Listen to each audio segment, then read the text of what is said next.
Howdy, howdy, howdy. Welcome, everybody. And thank you for joining us here on, it's Thursday, September the 7th already. Yeah, we were just talking about that the other day, Chad, how time just seems to fly nowadays. Goodness. Absolutely, I know. Hoi, hoi, hoi. Hey, Goldie. I know everybody's either at Leah and Mike's and daggone, Aaron had over 10,000 in his chat earlier with his live stream.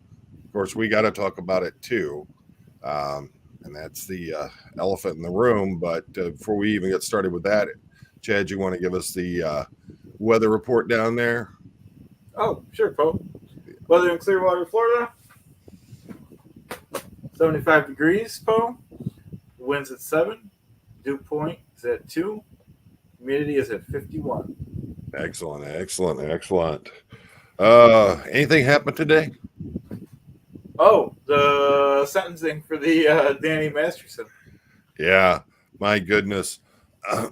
There's been a lot of talk about that. Hear a lot of people saying different things.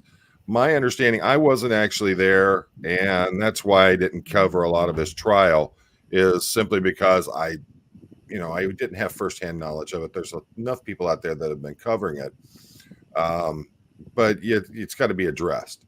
The word I'm getting right now is that he got sentenced to life, and he has the possibility of parole after 32 years. I mean, after 30 years. I don't know why I said 32. I was thinking something else. Which a lot of people saying, well, he got sentenced to 30 years. No, not necessarily. If in that time when he gets eligible for parole after 30 years, that means that he has the eligibility. It doesn't mean he's going to get out. And if he's still being as remorseless and thick-headed as he is right now, he would be, he's going to be hard pressed to get it past a parole board out there. They're just not that kind of folks. They want to see remorse. They want to see you admit to what you've done and that you've changed and that you're ready to make your way out into society. So, you've got that, and we've all still got to think about the fact that if things go the way that I think they are, there's going to be a ton of appeals put in on this. And from the new attorney that showed up today, who has started a fight that the trial should have never went through in the first place. I have a feeling they got a new dog in the game that no one knows about, and that's going to be real Hail Mary kind of person. I have a feeling they're just going to dump file after file after file after file on this, and pretty much do it like with how we see with a lot of the soft citizens and how we've seen with other things going on with the fair gaming, is they're going to try to overwhelm the court system with as much as possible. So we already know the appeals are coming. It's just how are they going to be? Are they going to be appeal on the fact of there were discrepancies and everything, or is it going to be appeals on the basis of there never should have been a trial in the first place? So it's pretty interesting situation. Let's see, we've got Bison 5360 still hot in Houston, Texas, huh? you know we were doing good today here. We'd gotten up into the low 80s today. That was after being in the 90s last 2 days. And then we had a storm front come through. I almost didn't do the live stream tonight because didn't have power to do it. But we were fortunate enough. Everything came on. Didn't lose the internet. But what's interesting is I was driving around on my way home today, and I saw all the trees that are down on top of power lines. We're talking some big trees, and it just reinforced my thought that they really need to go with underground on a lot of this stuff nowadays. This is absolutely ridiculous that how people can lose power, can lose their internet, and a lot of people, they depend on it. Let's see, Shannon Gregg. Yeah, but it's what we figured when I looked over there. They had what, about 6,000 people in there, Chad? Yeah, pretty close to it. Let me see here. I'll see if I can get them pulled up real quick and see what we got over there. Yeah, Leah and Mike are 5,148 people in there watching their stream right now. So I was kind of interested in the fact of, hey, that's great dumb sightedness on my part. Go ahead. Oh, I was just waving to the people. Oh, hey, Chetsai, what's going on? Let's see. Hello from Flint, Michigan. I'm watching Leah. Yeah, watching you on my phone. Thank you Thank you. for being here, Sharon. That's awesome. Thank you. And I said your name wrong to begin with. So, oh no, you see who's here? Yep.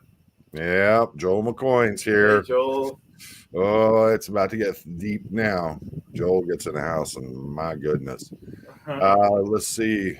So tonight we're talking about, we had started the other night. We were talking about right to repair and how Scientology has, I alluded to the fact Scientology has dipped their foot into the water, so to speak, on this one. And what's going on is that basically they've sent a letter to the U.S. Copyright Office in support of something called the DMCA. And the DMCA is the Digital Millennium Copyright Act. And basically what that is it's a way to safeguard proprietary information, things that would be, say Chad here paints something online, and that image, all of that is primarily his, and that's a way to protect it. And for a lot of things, I think that's a great idea. But then it starts getting into other areas that actually affect the right to repair stuff. And when I start seeing that stuff, that's when I start getting a little bit upset. So what I'm going to do is there's a very famous YouTuber who I'm a fan of. I think he puts out some great stuff. If you look in the description below, you'll see there's a link not only to the video the episode we're talking about today, but to his YouTube page. Make sure you check him out because he's got some great stuff. He started out basically as a cell phone and iPhone repairman in New York City, and he was getting more and more and more angry about the fact that the way that he felt Apple was treating its customers, and how that Apple was taking care of things with their phones and their computers and all that. So he started running into situation after situation where people were taking their stuff to Apple to get it fixed. They were being told they had to buy a new one.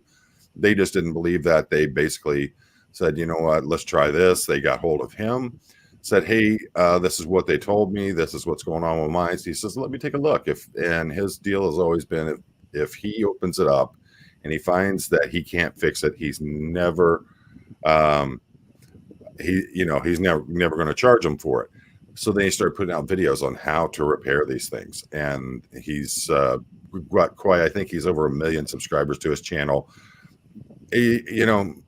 Best way to describe him is he is this little New York guy who sits on this huge oversized recliner with a cat that's always jumping up on his lap and talks into a funny microphone, but he spews some hot venom fire. That's what he does. He's pretty good about stuff. You'll have to forgive me. Sinuses feel like they're traveling down into a bit of bronchitis for me. So my voice sounds a little bit deeper today than normally it does. And that's just a side effect of it. Also the beauty of, the short breath. So Joel, your tractor parts guys are great. They had what I needed. No problem whatsoever. When I deal with a company like Steiner Tractor and the way that they are, how helpful they are to everybody. And if you get the chance to go up to their shop, you got to do it. But I was able to talk to them, and they, I just thought they were great people, very straight on the point. And so I've always enjoyed dealing with them on anything. So, I'm more than happy to share the love on that. And Shell, what's going on? Good evening. Thank you for joining us tonight. So it's interesting how this starts off and how it ends, because when I saw the ending to it, I understand his point on it, and I understand where he's going. And we're talking about a guy who's taken the fight to the United States Congress, has taken the fight to his state House of Representatives. He started a nonprofit that actually goes out there. He's doing exactly the same thing that these big companies are doing, but he's doing it against their best interests. And he's put together these nonprofits. He has lobbyists that he has, and they take some right to the fight. It's some really great content he puts out there, and he actually seems to be out there doing the right thing for everybody. And his big fight, as it is these days, is right to repair. And then he put out a video showing this letter from Scientology and explaining himself and why he's doing the things he's doing. So we'll start off by showing the letter that was sent. And we'll go over this. I'll enlarge it a little bit here if you can't see it the best. Let me check on both screens here. Okay, that should be fine. All righty. So if you look at the top here and the beautiful letterhead they've got, that's actually pretty nice looking stuff. It says Author Services Incorporated, representing the literary, theatrical, and musical works of L. Ron Hubbard.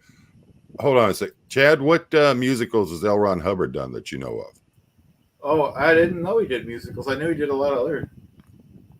Other than that stuff he did with that guy with the Aleister Crowley stuff, I've never even heard of anything to do with music in that man. No, me neither. So, my goodness. Videos and stuff, but not music. Yeah, I don't even ever remember him singing. Maybe he did, but who knows? This is dated August 10th, 2023. U.S. Copyright Office. There's the address, and it says reference U.S. Copyright Office Notice of Inquiry. Exemptions to permit circumvention of access controls on copyrighted works. Document number 23-5. Dear sirs, thank you for the opportunity to provide the comments. The following comments are made in response to the above referenced notice of inquiry. Specifically, we would like to oppose the renewal in its present form of 37 CFR 201.40, computer programs that are contained and control the functioning of a lawfully acquired device that is primarily designed for use by customers when circumvention is necessary as a necessary step to allow the diagnostics. Okay. I wasn't raised in a cult. I was just a dumb cop for 30 some years, but a lot of that talk is way above my head. What do you think there, Chad?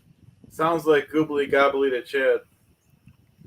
Yeah, I think we'll let Lewis do that, explain that to us, because quite honestly, I'm falling asleep reading that stuff. Hey, Tim, Hubbard produced bad albums of his faux Navy bands. Oh, that's interesting. I did not know that. Wow, me neither. I don't know if I want to hear it. You know, that's kind of frightening to me. So we'll start off, and basically he's going to introduce his thoughts on Scientology as it is. So make sure the volume's up. Good. Now, there's a group of people that seem to be supporting Section 1201 of the DMCA that are quite mad that people are trying to create these repair exemptions. And that seems to be people representing the literary, theatrical, and musical works of L. Ron Hubbard, a.k.a. Scientology. This is a letter that was sent to the U.S. Copyright Office. It's interesting hearing him talk. Dear sirs, thank you for the opportunity to provide comments. The following comments are made in response to the above referenced notice of inquiry. Specifically, we would like to oppose renewal in its present form of blah-de-blah, namely the exemption of computer programs that are contained in and control the functioning of a lawfully acquired device that is primarily designed for use by consumers when circumvention is a necessary step to allow the diagnosis, maintenance, or repair of such a device and is not accomplished for the purpose of gaining access to other copyrighted works. Let me repeat that. They are opposing an exemption that are contained in and control the functioning of a lawfully acquired device, meaning that you bought it, you paid for it, you own it, that is primarily designed for use by consumers. Again, we're not talking about medical devices. We're not talking about pacemakers. We're not talking about heavy industrial equipment. We're talking about your Xbox here. When circumvention is a necessary step to allow the diagnosis, maintenance, or repair of such a device and is not accomplished for the purpose of gaining access to other copyrighted works. Literally, let's make this device work again. The bare minimum necessary to break a digital lock so that you can make the device work again. No piracy, nothing else, not industrial equipment, not medical equipment. You own it. This is as milquetoast as it gets. And they oppose it.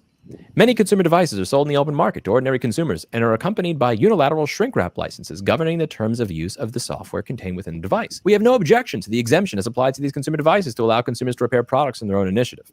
Other devices, however, can only be purchased and used by someone who possesses particular qualifications or has been specifically trained in the use of that device, such as the So, before we go too deep there, you understand what he's talking about is that they basically are fighting this exemption to this law, which would allow you to say if you had an Xbox, I don't have one around here, or something like that, and you needed to open it up, say it quit functioning the way it was supposed to.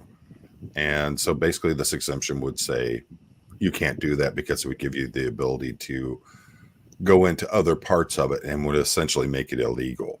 Now, a lot of that came up with a lot of the video gaming stuff where folks they fly away. You see that, Chad? Yeah. The elephant in the room is Chad, huh? So, but the thing is that it doesn't just they're not just working on that.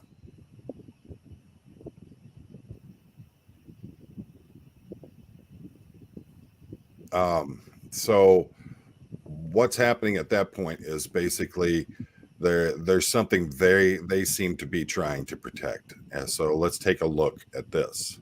Scientology e-meter. This is a very interesting little device right over here.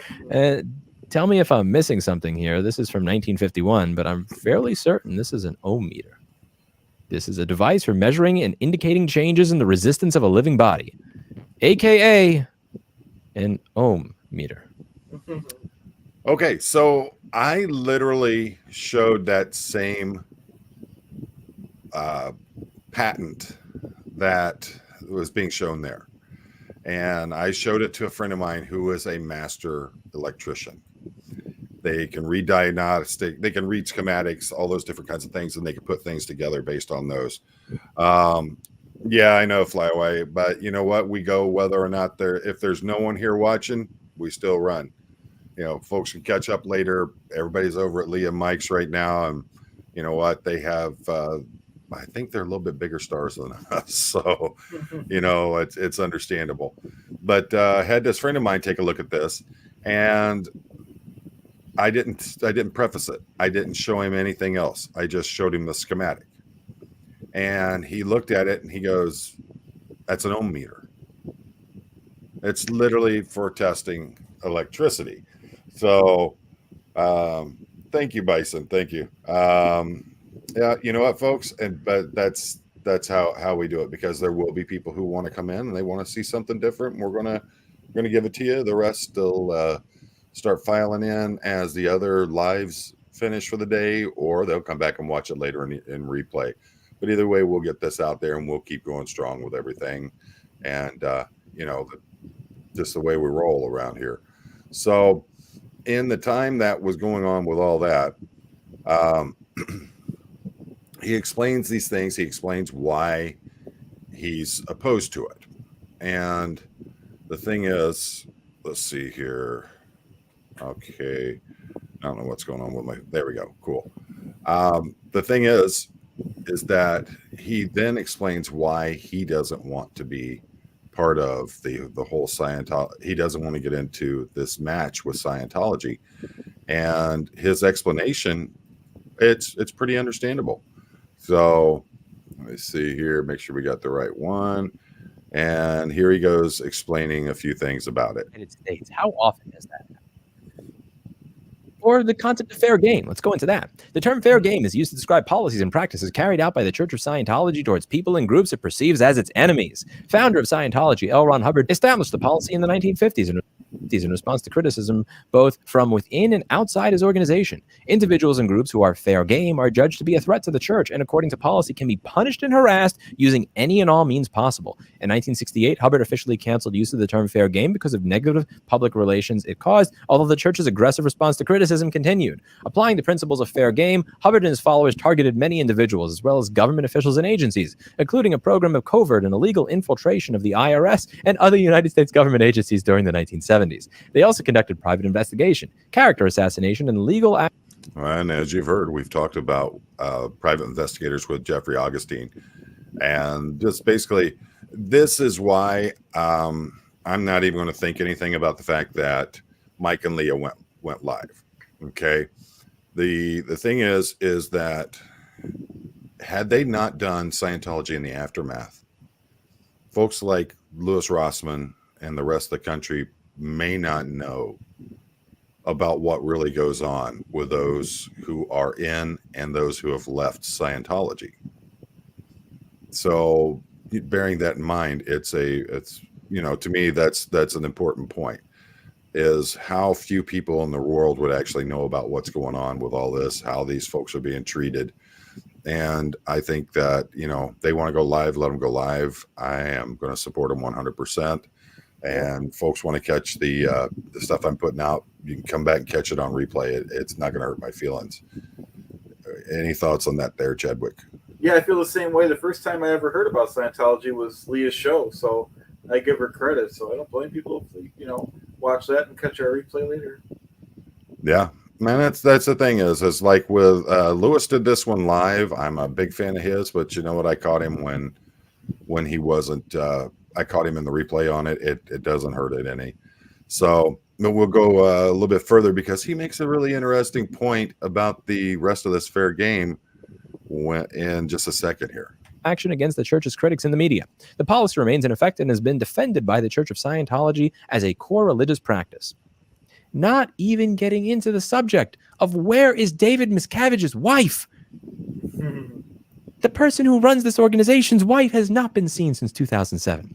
The last time Shelley was seen in public was at her father's funeral in 2007. Pictures of her attending this function surfaced online. However, she has not been photographed since. Mark Headley, a former Scientologist who has been spoken critically of the church, told Vanity Fair in 2014 that Shelley was once a top aide for the religious group, but was stripped of her duties and carefully watched by a handler during her father's service. When another church member followed Shelley into the bathroom and asked her for help, Headley alleged Shelley said, "Listen to me, I effed up and I'm not going to be able to help you." Has anybody seen this woman for the past 16 years? So yeah. I think, the crazy thing about it is, again, like I said, Leah and Mike are the ones who made most of this happen. They're the, part of the originals that in this whole SPTV verse, they started it.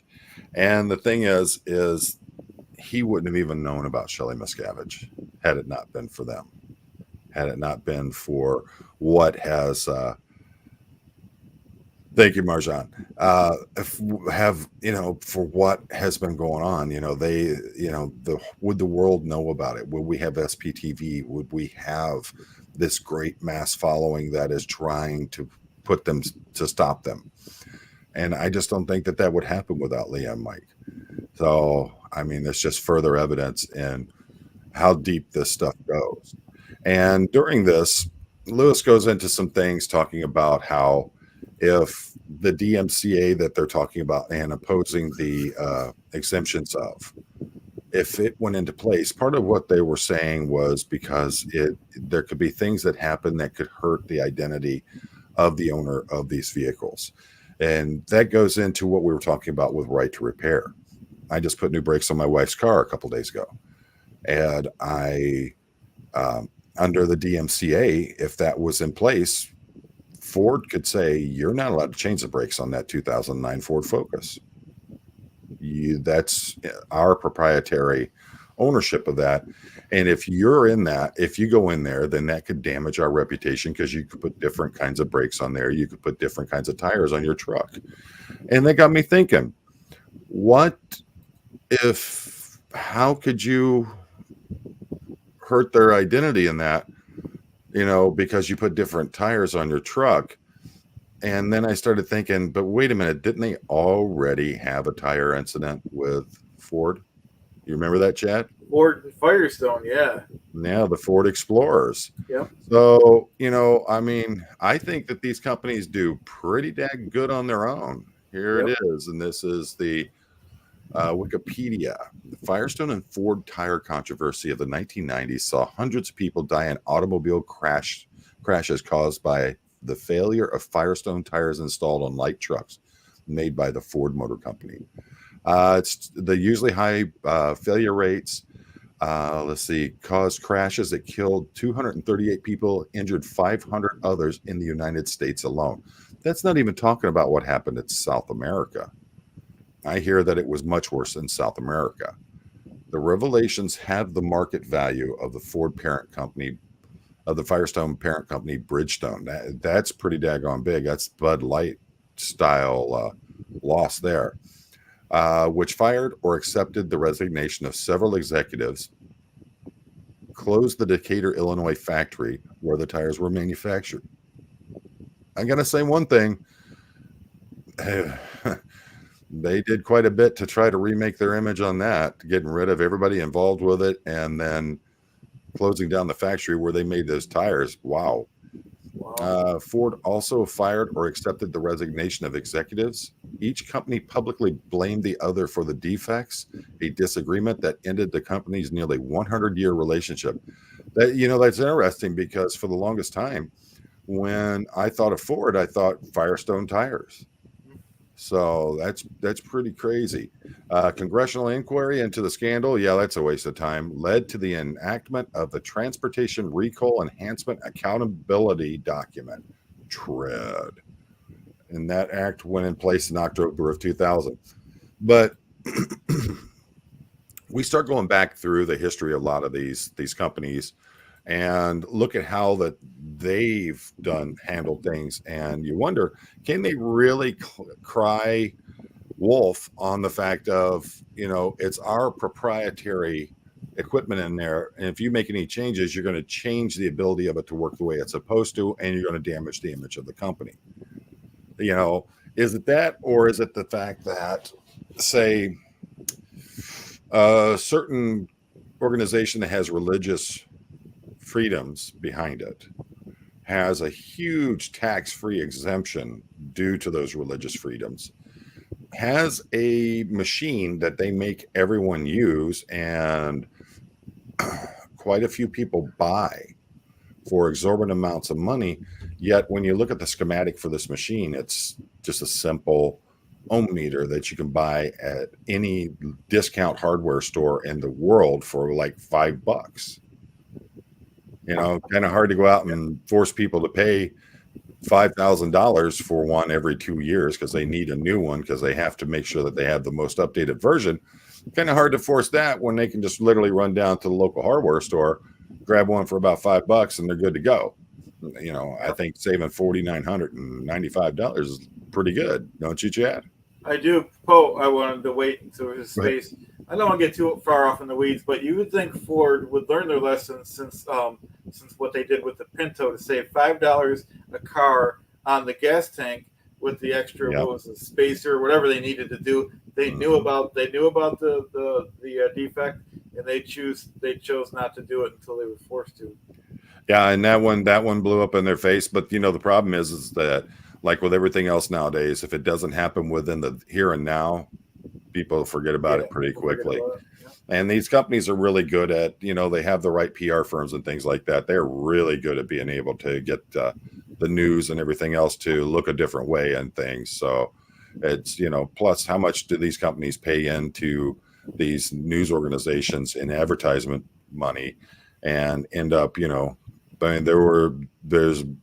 how many times have reporters actually talked about, I had this great story, and the company came in and squashed it right there. Yeah, Marjan, I would have to concur with that. I think that is a very realistic thought on that. And Marjan saying is that Scientology is acting like a pimp or a drug dealing, saying that you can only buy my, what. And that's the thing is that, why are you, why would they jump in on something like this and throw their support behind it if there wasn't something that was being hidden? Would it be to stop people from actually opening up an e-meter and taking a look inside of it? I went on eBay and started looking. Scientology e-meters for sale.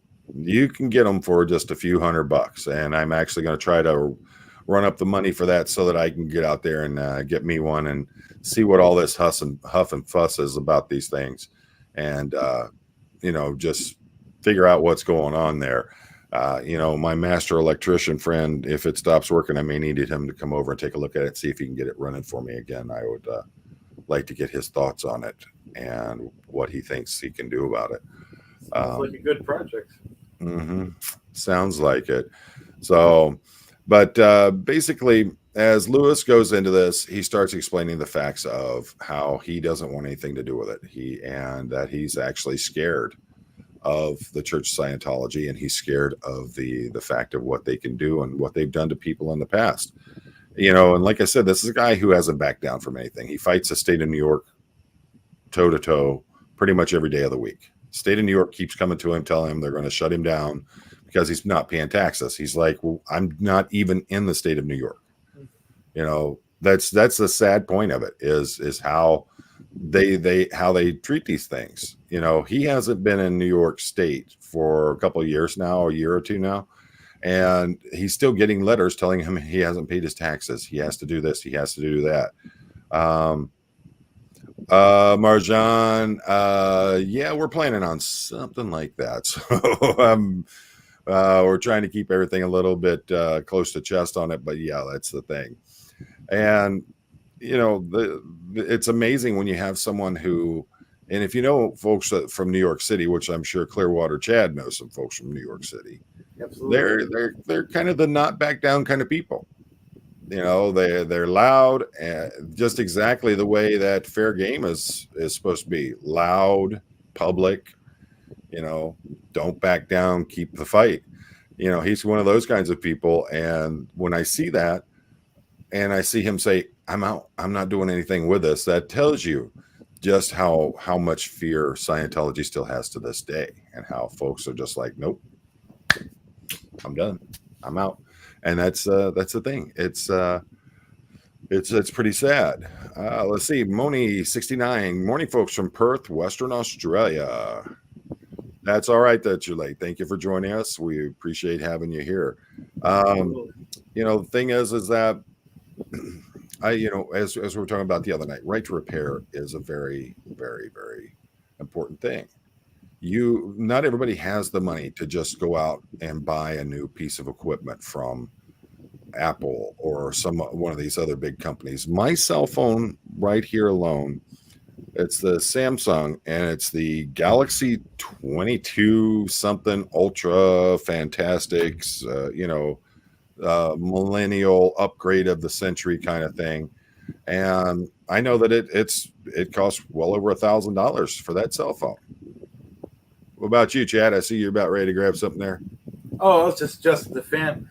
But Paul, getting on the same point though, I don't know about you, but I like to at least try to do something myself. I usually fail and have to take it to the shop. Am I right after? But at least I try. Did you try? Yeah. Yeah. You know what I mean? That's a big thing. The American way is at least try to do it yourself. And yeah. Most of the time you could do it yourself. You know what I mean? And you all know me from the videos I'm putting out. It's 8:30 in the morning in Western Australia. Wow. But in a lot of the videos I put out, a lot of what I'm doing isn't just a matter of showing you, hey, I can do this. It's a matter of trying to show you you can do this. Yep. I'm very big on the point of I'd like to see people step outside of their comfort zone and try things that they wouldn't have normally done. A great example, my kids. Talking to my kids, have you checked the fluids in your cars? And have their friends there with them, and their friends are like, how do you do that? And then literally setting up a day where they can come over so I can show them not only how to check the fluids in their car, make sure they have the right levels, how to read everything, but I also decided that I was going to teach them all how to change a tire on their car.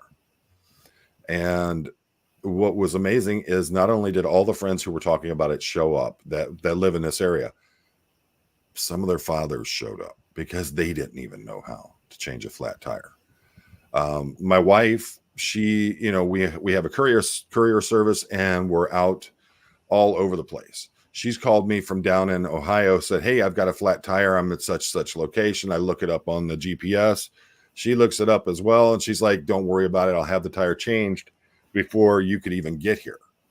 And that's the thing. My wife can change a tire on her car. You look at most new cars nowadays; they don't even have a spare tire in them anymore. They have, I don't know what they have back there. They have anything in them? My car, like the Prius, came with like the fix a flat and the little pump, the little pump that you can't use. You got to buy a good one, Yeah, it takes 7 hours for that little pump to even blow up a balloon. But we've always had this big thing. Now, we haven't bought new cars in a few years now, and that's simply because we're the courier service. We put so many miles on vehicles at a time. I personally, I haven't wanted a new vehicle in a long time. I've always liked going with older things because I know that they can be repaired much more easily and less expensive. So for me, I mean, before I had my 2008 Kia Spectra that just had an Amazon truck roll over the front end of it. Before that, the vehicle I'd had before that was a 1985 Ford F-150. And, that's because I like the KISS principle, keep it simple, stupid.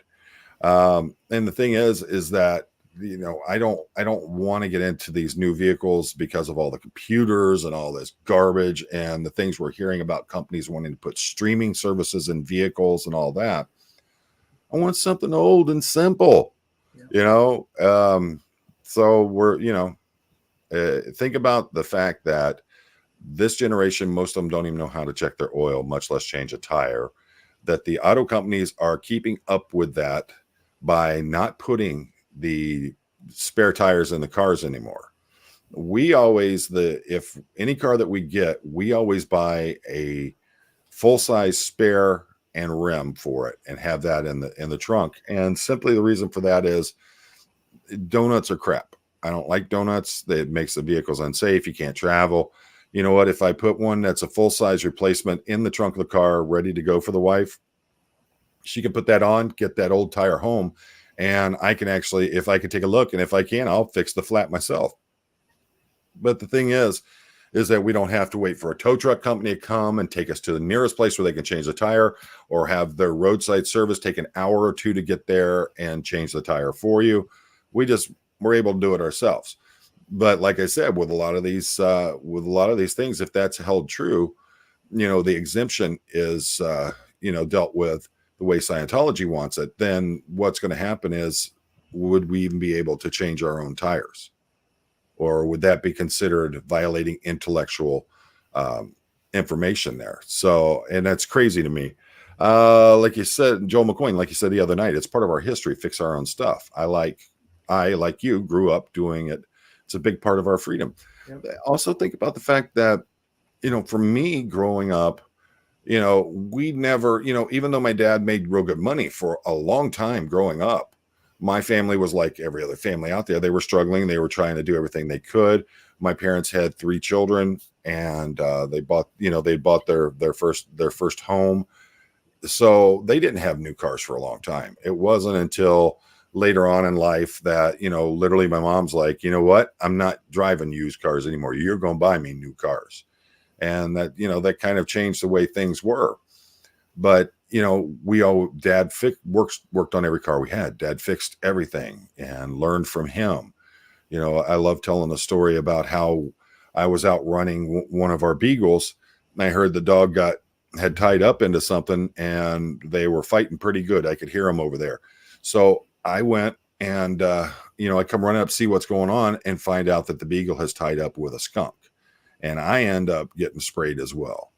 And the whole thing goes to, I get the dog and run home. I go running in the garage, and there's my dad with his head up underneath the hood of a car that he's working on, and he literally bashed his head off the hood of the car when he smelled that skunk spray.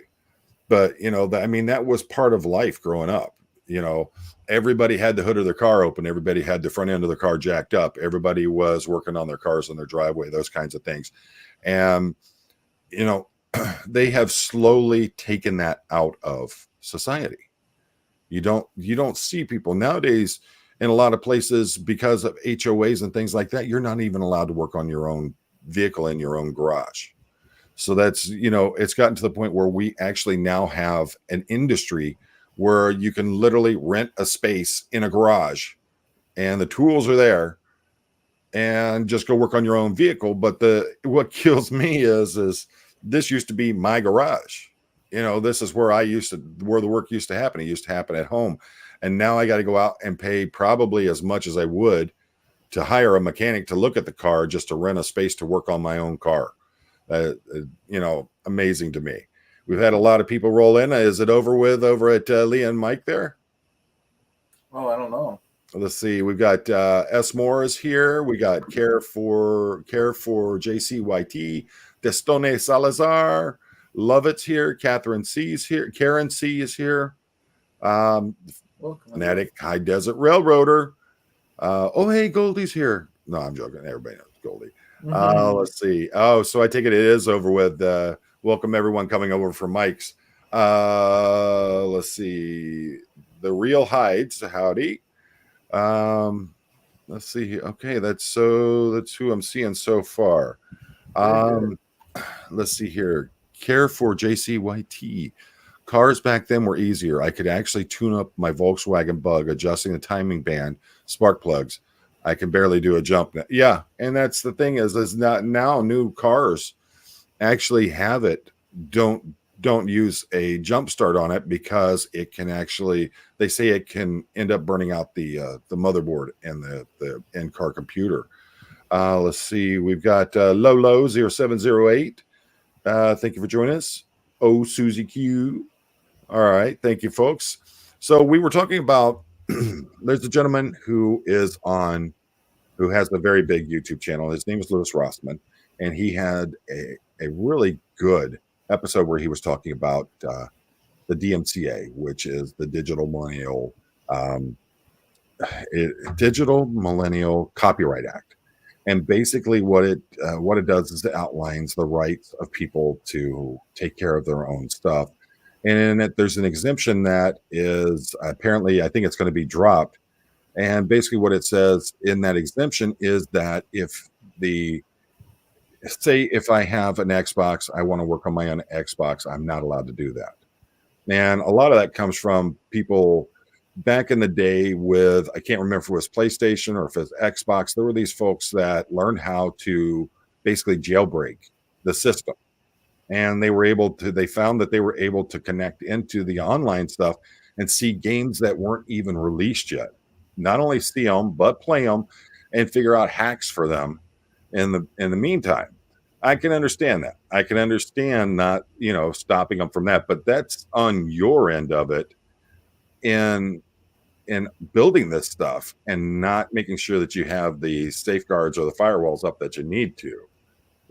That's just something that, you can't be blaming that on me.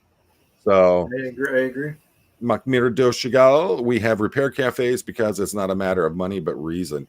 Well, that's like I was talking about is they've taken it, away from, a lot of housing places won't allow you to work on your vehicle in your driveway. Some of them won't even allow you to do it in your own garage. And they've slowly but surely pushed society away from the fix and repair our own stuff to throw it away, buy new stuff. And now we're wondering why we have microplastics in everything. And it all comes from that whole disposable society thing. And that started in the 90s and has progressed forward. I remember the time when we had the great big console television that was 8 feet long, weighed about 2,000 pounds. It had a television screen about that big, a record player, and a radio built into it. And it was literally, you'd drop a kidney every time you tried to move that thing. And if something went wrong with it, there were tubes, there were all kinds of things. You could literally get back there. My father was a trained electrician. He could go back there. And he's the one who told me, if you're ever out there and you find an old television, don't ever touch it, because in the capacitors, the resistors and all that, they hold electricity in those. And if you hit them the wrong way, it can electrocute you. Oh, wow. So you'd see my dad, he'd be in there working and he would literally have one arm behind his back. And I'm like, what in the world are you doing that for? And he said that's the way he was taught. By putting that arm behind his back like that, it stopped the electricity from traveling up his right arm, going across his chest, and then back out his left arm, which in that path, meant it went right across his heart. So by putting his arm there, it stopped the stream from going that way.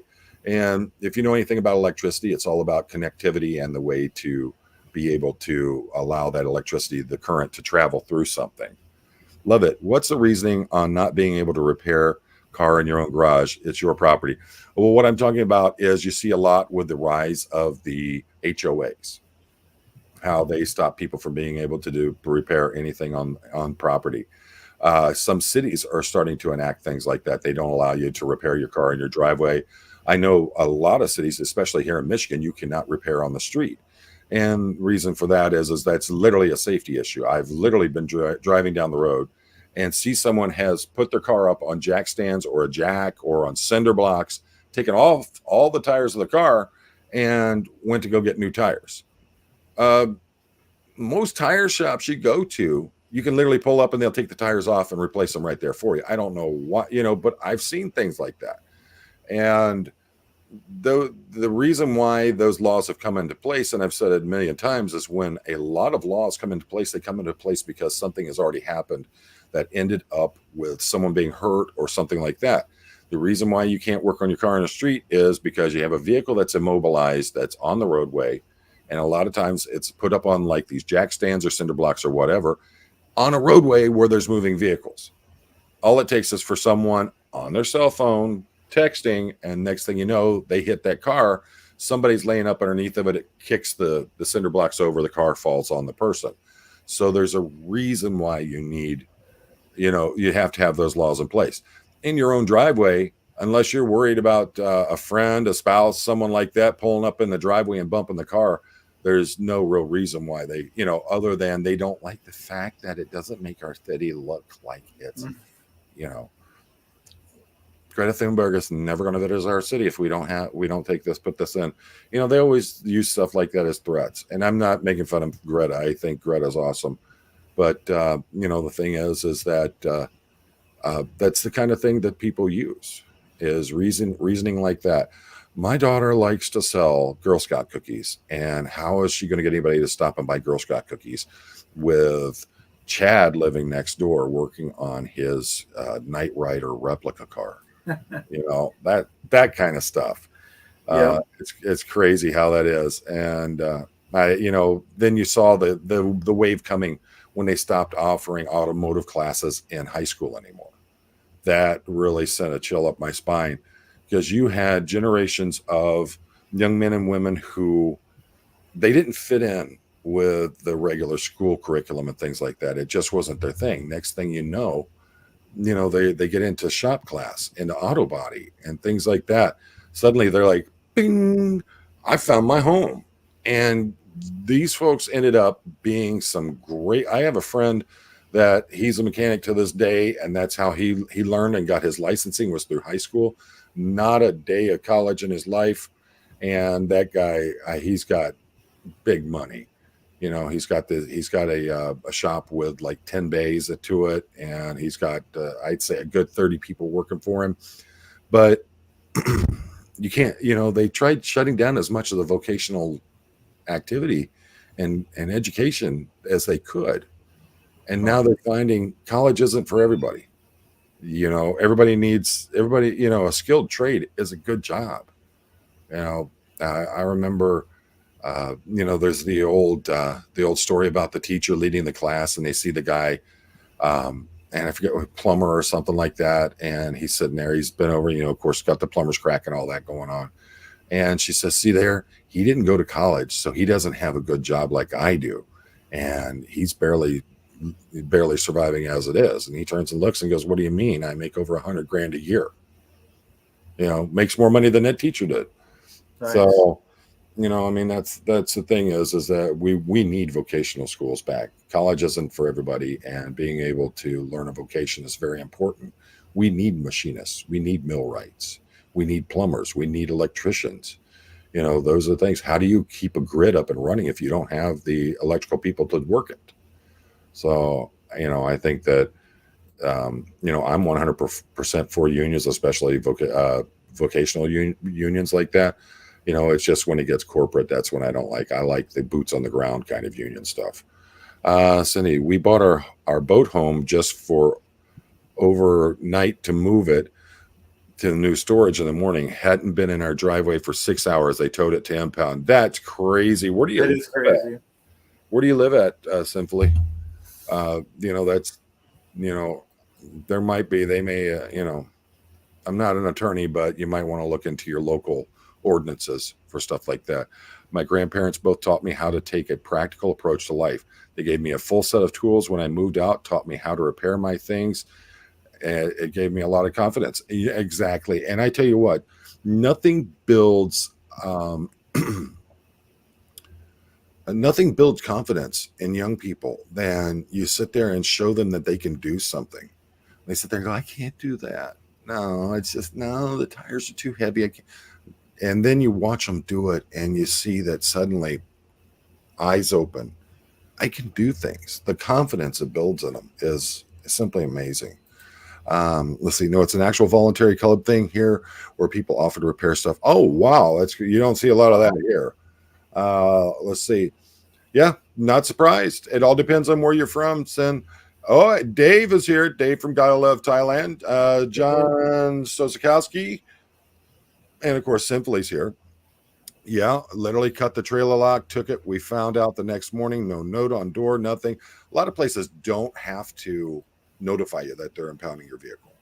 And like here in Michigan, if the vehicle is considered abandoned, has to be stickered with one of those nasty bright colored stickers for 48 hours. And that's after you can show in your report that I saw this vehicle parked there at this point, this way. That's why a lot of us carry chalk with us. It's not for the outline stuff. Marshawn, my mom doesn't know how to change a tire or do anything on a car, but at the age of 84, yeah, I think she's a little bit, what do they call that? Exempted from that. Yeah. So, yeah. But but my mom's 76 and she changed the tire not too long ago. And actually I was talking to her about it. She goes, I think next time I'm going to let them come do it for me. I think so, Mom. That might be a good idea. So sad, these laws and changes. There's something so satisfying about fixing your old car. At least I thought so. Agreed. Chad was saying that, Yeah. So they have a company that patrols the neighborhood and Joe tows what they see. Interestingly, our neighbor has a wrecked truck in the drive that's been there for a month. How good of friends are they with the tow truck company or with the management from the place? Bring back mentors and apprenticeships. That's one of the things, like with my son wanting to be a gunsmith and be a machinist. It's almost impossible to find someone who's willing to take him on as an apprentice. They're so overworked right now because there's so few people that are doing machining that they just don't have the ability to get out there and train these kids like they used to. Let's see. It's all selective. Yep. There are certain, okay. And, the thing is that a good old lawsuit can help to change that. You might want to talk to an attorney about that. They don't get to do that selectively. And if it's costing you monetarily, so talk to an attorney. They could tell you better.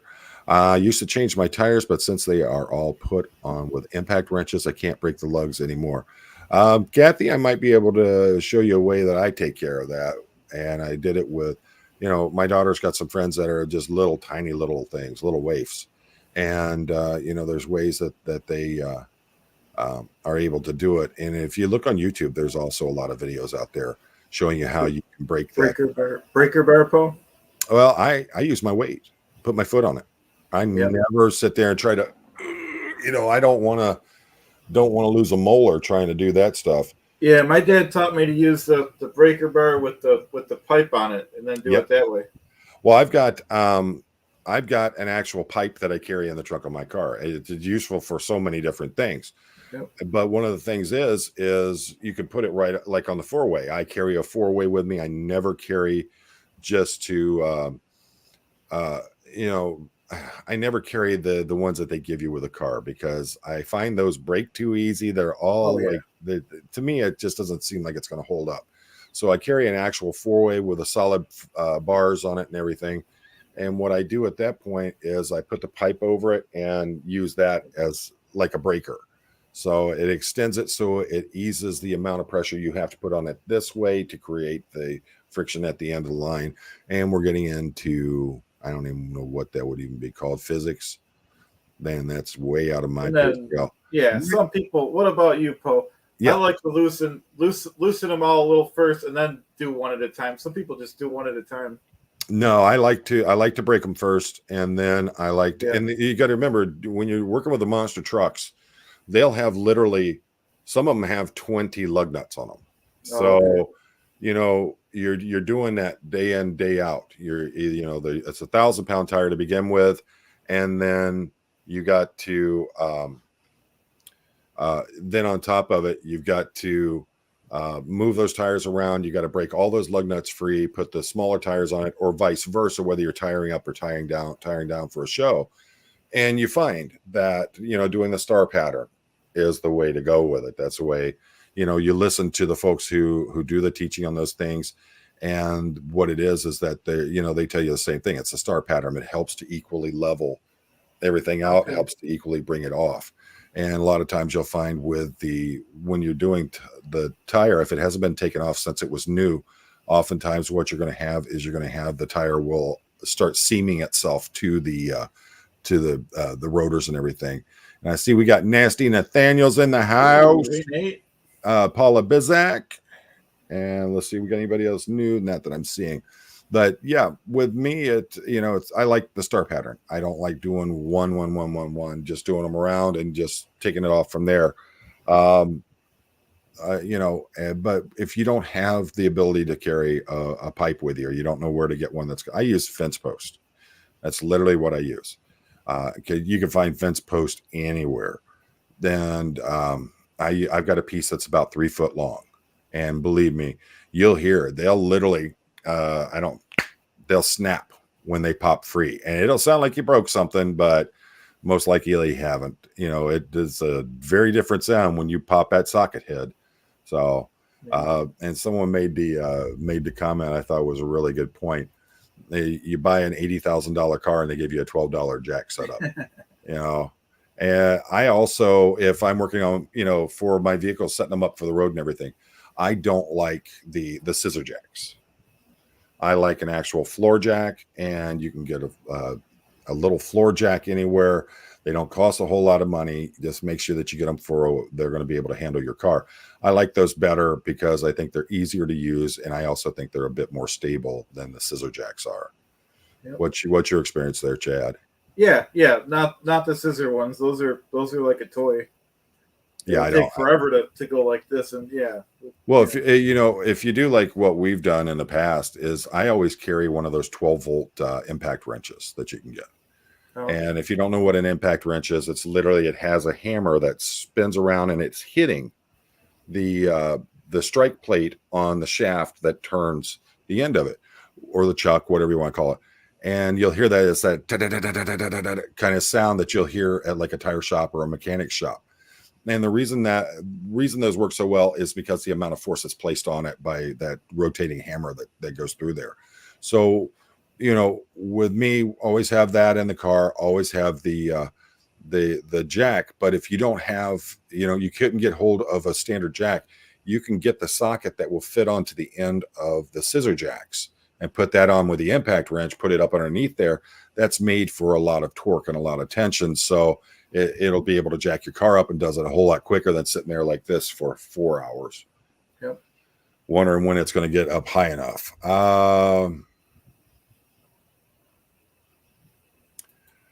Fanatic, as far as I know, I don't know hardly any schools nowadays that actually have it. I know down where my family lives now, they have something called Butler Tech, and it's a vocational school for high school students down there. But that's the only one I know of. A lot of them don't have the ability to go and work on learn how to work on cars and things like that. So let's see, Marshawn, going to California tomorrow, driving from Arizona. Yeah, have your oil changed. Make sure you get your tires rotated and balanced. If you can, get an alignment. You want to make sure you got everything. Make sure you carry the essentials that you'll need if you break down, things like that. Yeah. I always carry, we're going to have to do a video about that, Chad, and show folks, I'll show folks what I carry in my emergency kits in my car. Literally went to Harbor Freight Tools, and they're called the old ammo cans is what they look like. A lot of folks, when after major conflicts, they'd come back and they'd have these metal cans, big metal cans, had a lid that would lift up and it was hinged. And those work great because they're watertight. You can put supplies in there. And I have a winter emergency kit that I do up for everybody in the family. Salt. We literally, from a can of corn or something like that, we keep the can. And then we put some kind of plastic around it. I don't remember what the wife used. And then we'll tape that onto the can so that the can, you don't get water in there or anything like that. Then we always put emergency candles in there. And there's a lot of, a few different things that we put in each one of them. When we do the video, I'll show it more. But one of the things there's an emergency light that I have. It's just a little round beacon, literally about yay big, and it's all LED, and it can do all different kinds of flash modes on it and that. And then on top of that, I like to carry flares in my car. I like to carry at least 2 or 3 flares, and something that'll help out. Of course, with the winter time, I want to see blankets in the car. I want to see things like that, just that help out. Oh, and kitty litter. So I'll go over a bunch of that different stuff on what I keep in my emergency kits.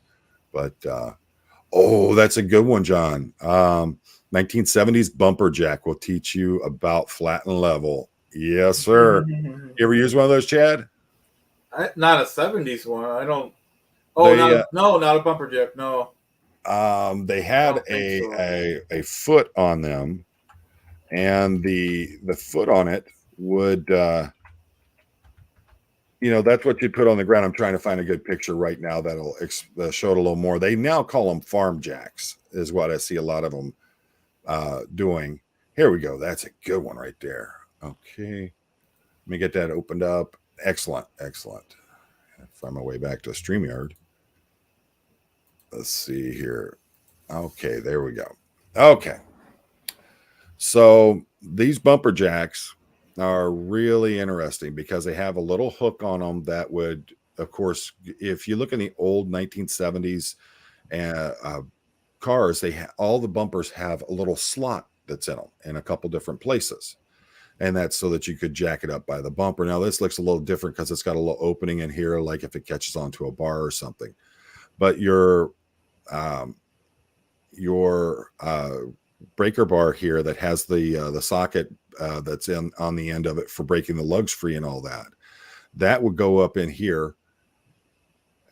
In this part here, that's where your handle goes in for it. And literally as you're pumping it up is click, click, click, click, click, click, click, click. And it's literally just raising like that. It's a very old form, but yeah, as John was saying, if you didn't have everything on the flat and level ground, man, those things would just fall right over on you. They were crazy. Let's see. John knows his stuff. I grew up using them things. I to this day, I've got one in the garage. I love those things. But yeah, you got to be careful. A lot of folks nowadays use them. They're calling them farm jacks. And they're using them. Handle a lot more weight. But you have folks using them for that. And then a lot of people doing the off-road stuff. Because what you can literally do is jack the end of the vehicle up and then push it. And as it falls back, if it's stuck in mud or something like that, it gives you a chance to get the vehicle out of that stuck spot. So that's one of the reasons why you saw a lot of it. And they're still very,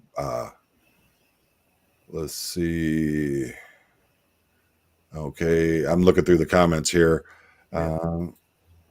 My first car, I could fix everything myself with a friend to spot me if needed. All I needed was the user manual. Yeah. That's another amazing thing. For decades, you could literally go to the owner's manual of a vehicle, and it would give you how to do everything, setting your points, your plugs, setting your, how your spark plugs are going to be. It would literally outline everything you need. I saw a owner's manual the other day that literally had in it, do not drink the motor oil. My goodness. That's how sad it is nowadays that they have to put a disclaimer in there. Do not drink the motor oil. flares in case in case the zombie apocalypse attack. Never know. I'm not really worried about about the Walking Dead showing up on me. Oh yeah, there you go. Blow drill. I carry a 60-inch farm jack for my Suburban. Yep, and believe me, those farm jacks, woo, will they lift some weight? Yep, Fanatic. It'll get you if you're not careful. You got to know what you're doing with those things.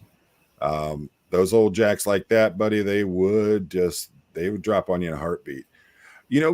Kathy, that is something that I don't know how many of those sitting in my garage. I've got a literal filing cabinet that's full of Chilton's manuals, and I won't get rid of any of them because you can't buy Chilton's manuals hardly anymore. I've been looking to where I can find them, where I can get an actual printed Chilton's manuals, but it looks like they're going the same route where they want everybody to pay a subscription fee to be part of it. So that's something that, let's see. Car School and Sea Org had you study the manual. Yeah. And that's the problem is nowadays you just don't have any of that. I don't even know are they even teaching life services in school? I went to the cooking class, the baking class in school. I took that for a semester, and that was simply, I love to bake. I love to cook, and it worked out pretty good because I was the only guy in the class. Mm-hmm. So, and then others were like, wait a minute, what's that boy doing? So, Goldie, well, that's the thing, like we were talking about earlier, is there's so many laws and there's so many rules and things like that, and they've come about because people have done them. I mean, look at the fads on TikTok that these kids are actually doing. I mean, we have now a problem where you can't, the pods, people don't, the washer pods. Look at that stuff. I mean, that's a great example because people do stuff. And then when they do stupid stuff and don't want to take responsibility for what they've done, the very next thing is they get hold of an attorney who's willing to take the case. They take the case on. These companies are willing to pay out a bunch of money just to keep from going to trial for it. When it's all a matter of, hey, dummy, you don't eat poison, would have been the right thing to say. I mean, look at the story of the woman who literally gorilla glued her hair, thinking that it was something that was going to help her do her hair. And next thing you know, she's sitting there and she's like, oh my gosh, oh, whoa. And she's trying to get it off. I don't even know the end result of it. I would not be surprised if a lawsuit came out of it. But you're literally using this super hard glue on your hair. Blow drill, have 2 kids in school and there are no real life skills being taught in core curriculum anymore. Yeah. I mean, that's, we move towards this digital age more and more every day. And they started doing it back in the 90s. The 80s actually started doing it in the 80s and started moving forward towards the 90s. I remember using the old Apple computers in high school, like the 2E and stuff like that. And we were absolutely amazed with the mouse. I mean, literally, this came into being and it changed the entire world. But what it also changed is you had a generation that were with the first computers like I was, where we were learning how to enter our own code and how to, build our own files. And we knew the language of the computer. We could build our own games, build our own programs, things like that. And it moved them away from that because everything became an app or a widget that they were now using in the computer. So instead of learning how to code, people say, well, this generation's so much smarter than we were. Prove it to me. I mean, how many videos do we have out there where they actually walk up to high school kids on the street and go, hey, how many countries are in North America? I don't know, 5, 6. Can you name them? Yeah. Spain, Mexico, I do believe falls into the North America. So they got that right.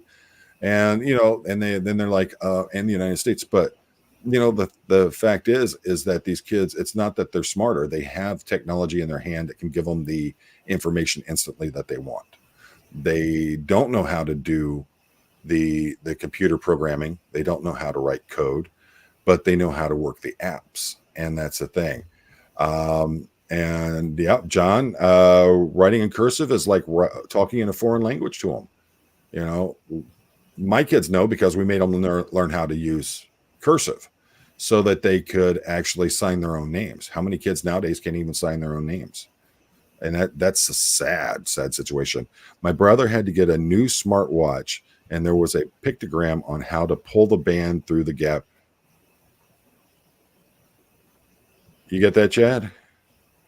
They actually show you how to fasten a watch. That's ridiculous. Like, wow. Let's see. Shop classes all went by the same for driver's ed. All went by the same for driver's ed. I don't know what you're if you're talking about if they all went the same route as with driver's ed. Here in Michigan, they still have driver's ed in school. They do in Ohio as well. Well, I can't say every school, but I remember that I have some nieces and nephews, and a couple of them just learned how to drive, and they were going through the school classes for that. So, let's see. Remember, Nair hair removal burns your skin off. I can't attest. Chad, how many times have you done like the legs and all that with Nair? I've never used Nair. You were doing it for your swimming days. You can admit.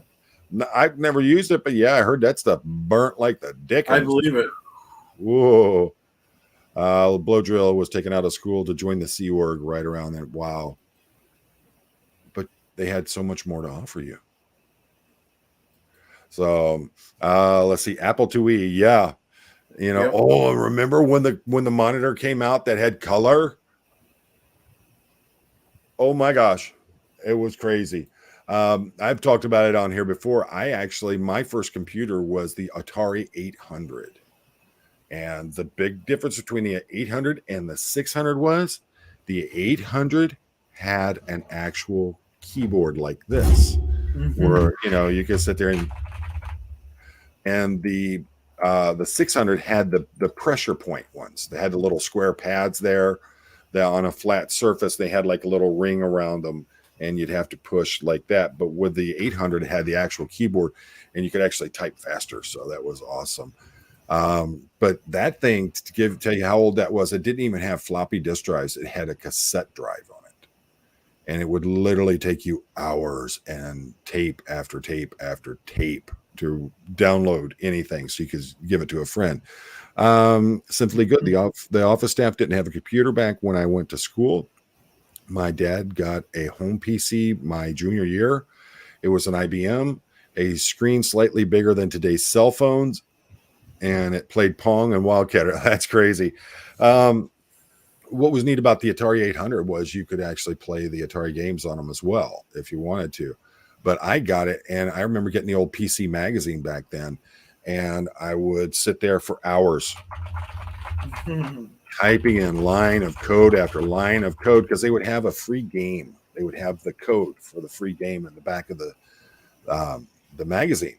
And I'm glad it came out once a month because I couldn't, it took you that long to get it all typed in. And then you realize I missed a dot somewhere because it would start playing and then immediately shut down. You'd have to go through every line of code and make sure you got them all in right. We're talking thousands of lines of code. So, and let's see. Hey, Kim, we still have driver's ed in Hibbing, Minnesota. Yeah, I'm sure that it's dependent state by state, school district by school district, but a lot of them, I don't even know what that one is, Chad. But I know that there's still a lot of driver's ed out there. I work at a college. One of my students said she went to Mexico for spring break. I asked her where in Mexico. She said Puerto Rico.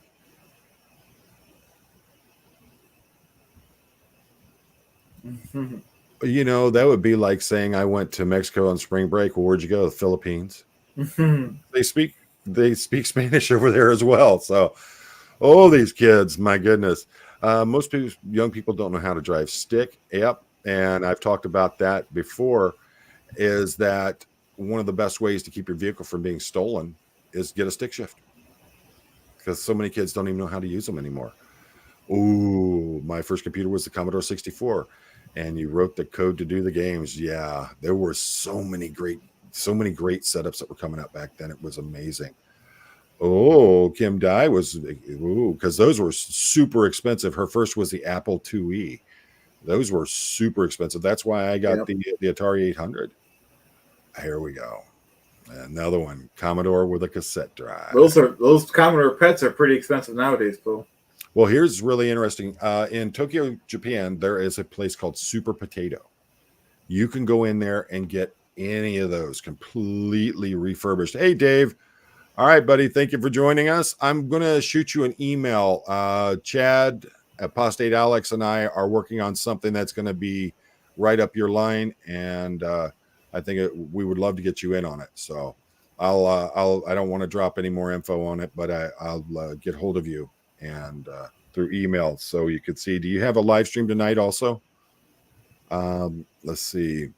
We had an internal communication in the Sea Org called Merc. I've heard of that. Yep. And started archiving the tech with Incom right around then. Yeah, that's I hear, that was one of the things that I've always found interesting about LRH is the fact that he did like modern technology and he wanted to keep update with it. Problem is, after he passed away and you can't write any new tech, you're kind of hamstringed there. So the old Commodore 64 hooked right up to the TV. With the Apple, it came with its own monitor. Let's see. I learned BASIC and Fortran in college before monitors. Wow. I remember with the old setups with the police department for what do you call it? Running plates and people for warrants and all that. You would literally type the information in, and it had like a ticker tape, like you'd see from the old stock market stuff. You'd see it running out, and it had little dots and stuff on it and all that. And that was right when I started with the department. Let's see. In the 70s, we had driver's ed that had those contraptions that you saw how to learn. Oh, yeah. I know exactly what you're talking about. Okay. Dave, make sure you throw a link to your live in here so everybody knows. Let's see. Love it. That's so sad. I love driving stick shift. Yeah. But if you look on, hey, Alex, do you know how to change your own tires? Check your own oil? We'll see. That was the thing. I used to love driving stick shifts. Nowadays, I'm just too lazy to do it. So, let's see. As I recall, my daughter was in high school in Tennessee. We had to pay outside school for her driver's ed. Older son went to Job Corps and learned there. The younger one had in school and driver's ed in Texas. And that's and again, that goes back to the, it's different where you're at. Every district, every city, every state, they all have different things that they're doing. Oh, Scientology Geek is here. Hello to both of you. How's everything going this week? Holly. A little better than it has been, but since we're down to one car, it's a little more hectic, but I will be in touch with you. Do not think I've forgotten. It's just there's a whole bunch has been happening, so I'm just trying to keep on top of everything. So, Blow Drill, LRH loved tech, but LRH never predicted the internet. I would say that's true. Yeah. Oh, you remember these, Chad? IBM punch cards from the 80s. I don't remember those. That's probably the one thing I don't remember. Basically, you had a program set up, and what it would do is they would take these cards like a credit card, and it would punch holes in them, and you could, take those, give them to someone else with the same program, with the same computer. They would put it in, and it would go to that program and fill in all the information. Yeah, I remember those. And even in Willy Wonka and the Chocolate Factory, I think they show an old punch card in there. Oh, wow. The original. So, can't argue with that. Let's see. Okay, let's see. I had to learn to change tires on a grade in Colorado, and I remember before chains were banned. Man, chains on the tires. You didn't get stuck. My goodness. My grandfather was a computer programmer in the 70s. He would bring home punch cards for us kids to color in. That's awesome. That is super old school. Like I've said before, we had a laser disc player. And people nowadays are like, what's that? That was the precursor to your VCR and your DVD player. And it was literally it looked like a record made of gold. And it literally used a laser to read what was on it. And for us, the incredible thing is that we had, what was it? The Star Wars, A New Hope on that.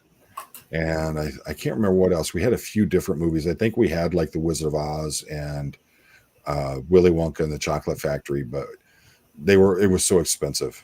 It was crazy. Let's see. Alex, the original Diagnetics book cover was designed to look like an IBM punch card. Oh, that's awesome. Wow, it is neat. That's actually pretty cool. Let's see. OGH punch cards were awful. Yeah, they could be a pain in the butt, but that's how it was. In the late 70s, early 80s, the newspaper I worked for went to computers, old mainframe stuff. It was a nightmare. And an old reporter said to me, this computer stuff will never catch on. And a lot of people thought, I remember when in the monster truck industry, they went to the tube chassis and the long travel suspensions. And those original trucks in that category, they literally weren't jumping the cars.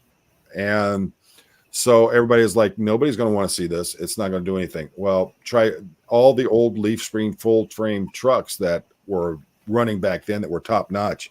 Most of them are now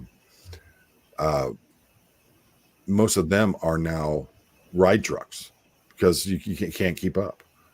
So let's see. Oh yeah. I remember that. You'd stack them up, and if they were flipped over, they read completely different. So you take a marker and draw a line on the side so you can match them all up. So, thank you, Goldie.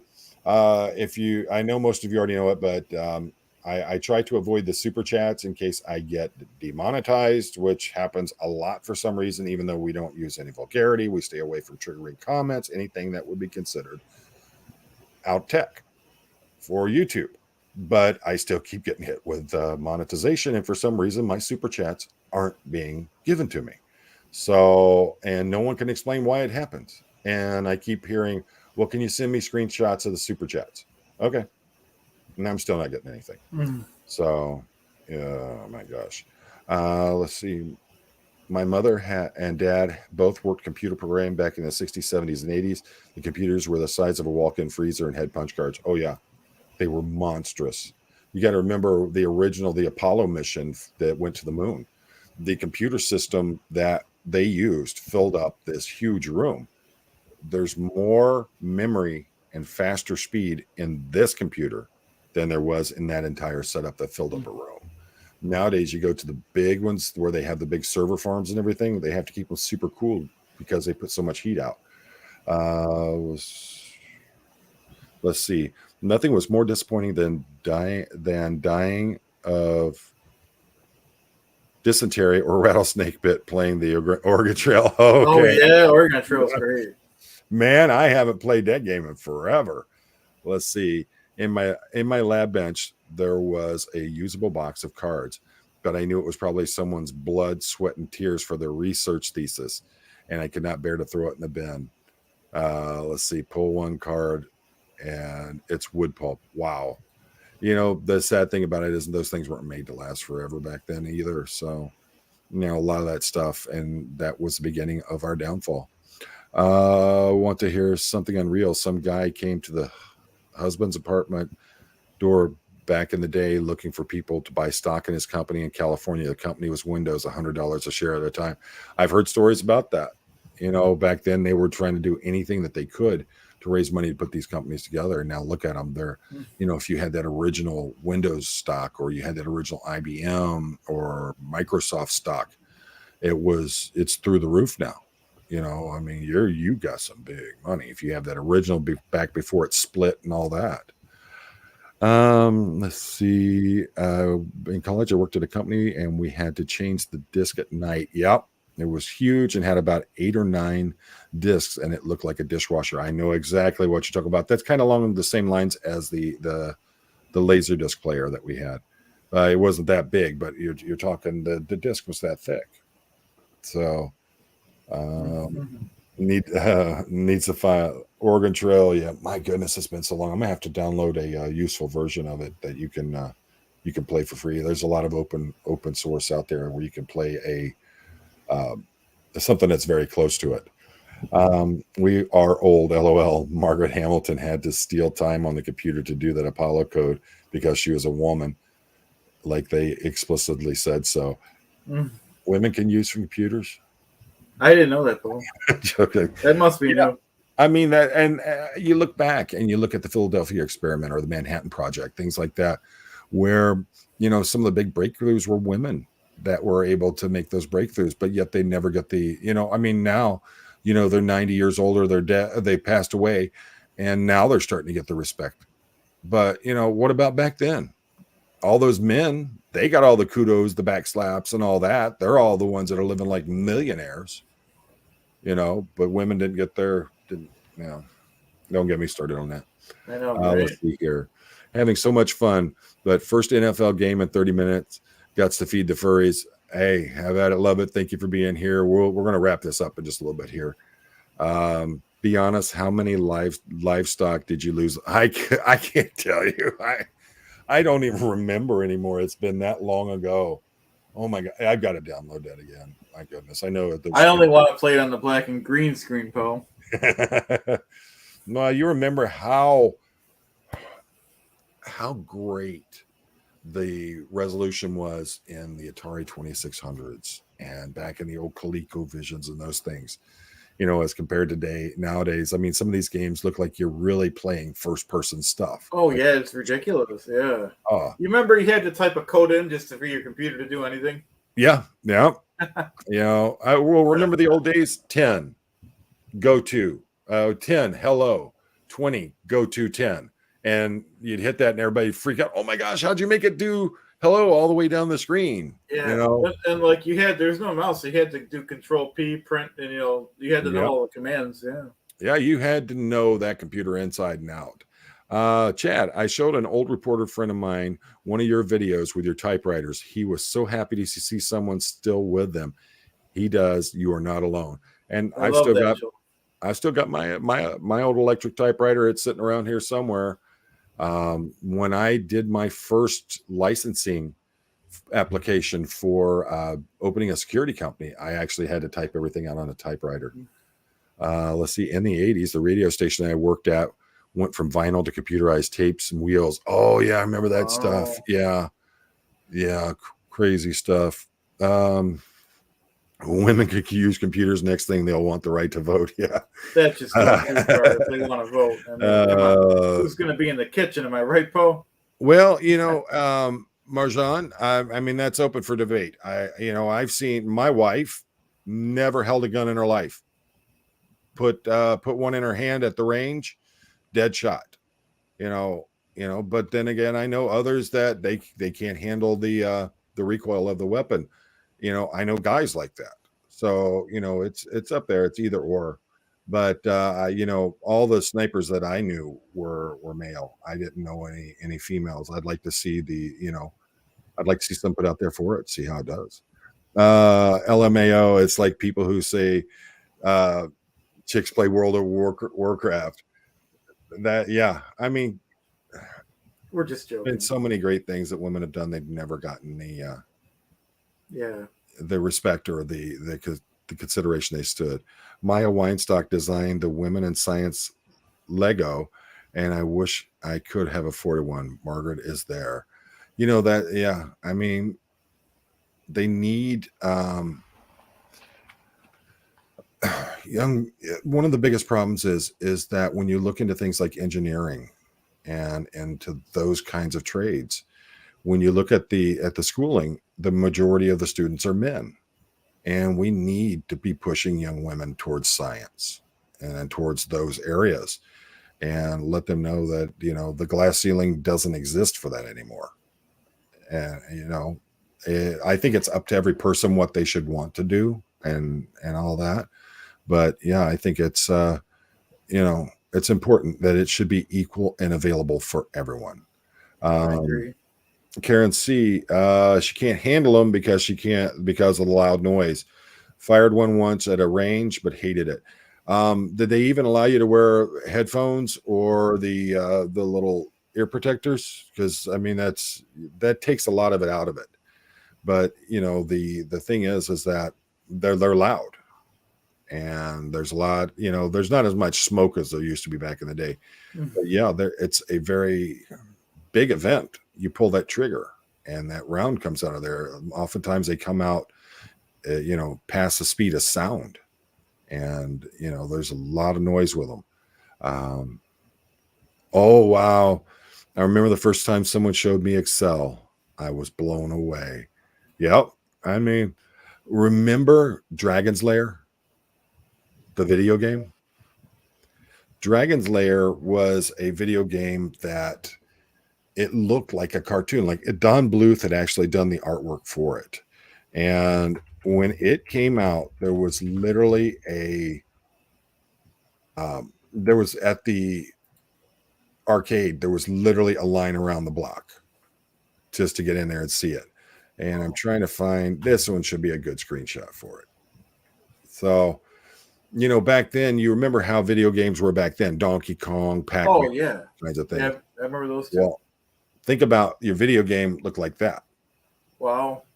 So, and in that day and age, Yep. and that was huge. But the problem was, it was one of those where you actually picked what a scene was going to do, and then it played out a pre-recorded scene depending on what you picked. And there were only certain ways that you could go, certain things you could do. And buddy, I spent a lot of money on that game. So, and it was really cool. I absolutely loved it. So, all right, folks. Got anything else going on? Oh yeah, BattleBots. But I mean, even if you look at most of the teams, they're male run.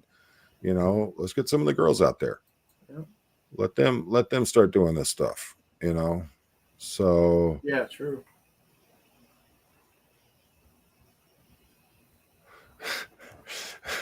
Grandma was broken out of boarding school by her brothers to get them target time. So, all right, folks. So if there's nothing else, that's pretty much, it looks like Scientology's got something they don't want people opening up. They don't want people going into. It's, when you have an actual expert look at it, they're telling you it's something other than what it's originally been designed to be. I think each and every one of you, if you are in Scientology and you're looking for your escape, the aftermathfoundation.org, theaftermathfoundation.org. They will help you. They'll help get you out. They can do it anonymously, or you can be as loud and proud as you want to be, but they're there to help you. Yeah. You don't have to remain in a situation like that. If you are in another cult type situation, there are people that want to help you. We're all here. That's why we're here. That's why SPTV Verse exists, because we want to break the chains of these oppressive cult situations that are doing nothing but destroying families and livelihoods. And now, are there lives that have actually been lost to these things? So, there is help out there for you. There are people who care about you. We care about you. Reach out. Don't be afraid to. And folks will do the best that they can to get you where you need to be. So, folks, as always, I appreciate each and every one of you. Thank you for coming and joining me. Thank you for spending your precious time with us. Chad, you got anything before we go? Just thanks for joining us, everyone. It was a lot of fun. Absolutely. Always have a great time when Chad and I just get to hang out and just BS about stuff. To me, that's always the most fun. They don't get the most views, but I don't care. We're having a good time. And it's a lot cheaper than driving to Clearwater to go see him. So yeah, it is. And folks, as always, life is short. You get one shot. Make it count.